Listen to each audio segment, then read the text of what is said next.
Radical acceptance. Before we think about what radical acceptance is, we have to think about what suffering is.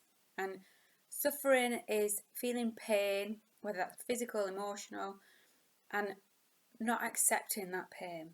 Suffering comes when we're clinging on to so much to what we want and we're not accepting what we have in that moment. And that's where we can kind of make things worse. We can generate more distress and more emotional pain, physical pain, because we're suffering rather than accepting. Sometimes you get people that have lost people who for many, many, many years can't accept that that person is no longer there, and that just maintains that amount of emotional pain and that suffering, and it's extended, and that doesn't bring that person back. All they've done is made it worse. They've made that suffering greater and it's been amplified.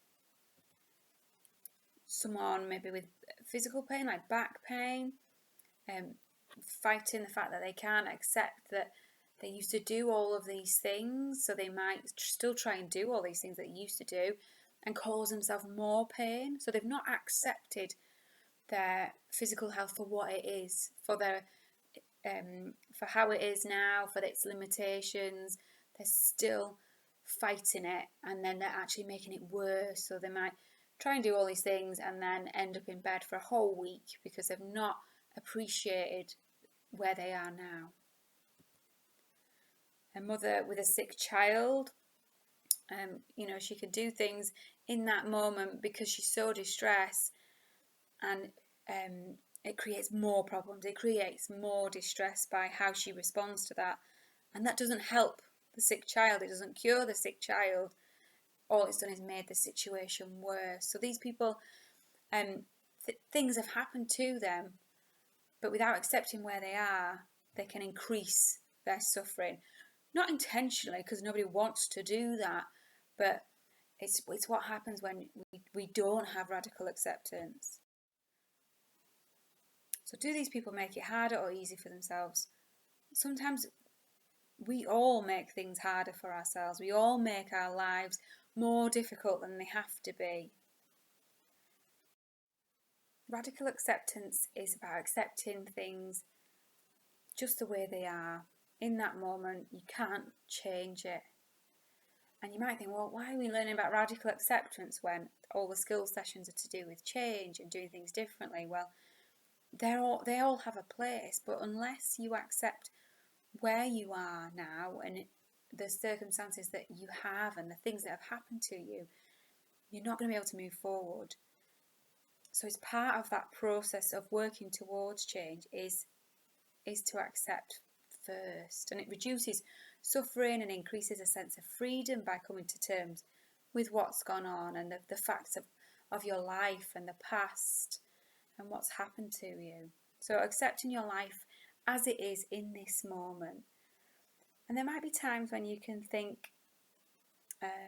of examples that you were able to accept something as it was because, acceptance made things a lot better for you, it made things more bearable. Or you might be able to think of a time when you weren't able to accept something and it made it a lot worse. Or how accepting something opened up to fully experiencing that reality in that moment. So you weren't fighting it, you weren't trying to change it, but you fully embraced yourself in that. Because everybody's life has limitations, and we don't all have these perfect lives with perfect situations and perfect scenarios, and there are elements of our lives that we just have to accept that is the way it is, whether it's limited by something physical, our physical body, our environment, our past behaviour, things that have happened to us. That happened and we can't change it, but what we can do is we can move on from it. So yeah, it just helps us to think about how we can move forward. I'm going to tell you a story that explains radical acceptance in a different way. And it's a story of a man who bought a house and he decided that he was going to have a beautiful lawn